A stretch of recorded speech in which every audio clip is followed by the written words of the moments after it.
Pahabol na pag-cite in contempt ang pinataw ng House Quad Committees, dalawang personalidad sa kanilang huling hearing ngayong taon.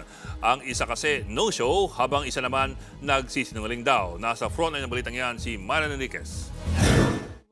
Nauwi sa pag-cite in contempt ng mga kongresista si dating PIDEA Chief Wilkins Villanueva sa huling House Quad Committee hearing ngayong taon. Kasunod yan ang umunoy pagsisinungaling at pagtangging sumagot ni Villanueva sa mga mahalagang tanong kaugnay ng gyera kontra droga ng Administrasyong Duterte. You're lying.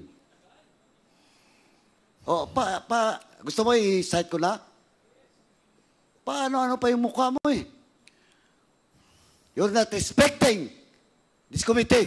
Ayon kay Paduano, iniiwasan ni Villanueva ang mga tanong kung siya ba ang nag-interrogate kay Jed Pilapil C. Si C ang asawa ng Chinese na si Alan C. na umano'y financier ng Shabu Lab na nakatanggap daw ng mahigit 300 milyong pisong halaga ng high-grade shabu noong 2004.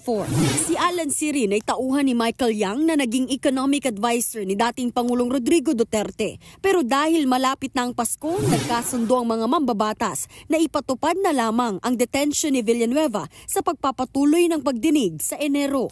Pinasight in contempt din ng Kamara ang dating hepe ng Mandaluyong Police na si Colonel Hector Grijaldo. No-show na naman kasi siya matapos 4 na beses nang ipatawag ng Quadcom. Sumasobra na siya. I'm sorry, but I really believe it's high time that with the indulgence of all the chairmen, that I move to cite Colonel Hector Grijaldo in contempt. Inoperahan daw kasi si Grijaldo sa balikat noong December 2 kaya hindi ulit nakadalo sa pagdinig. Wala pang tugon ng dating hepe sa contempt order.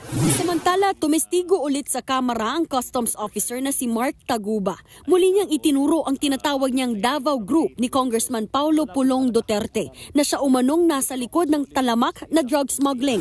Sino masasabi mo na head o leader ng Davao Group na to?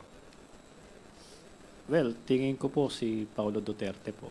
Yan po ba ay common knowledge po sa inyong pinagtatrabahuan dati? Yes po.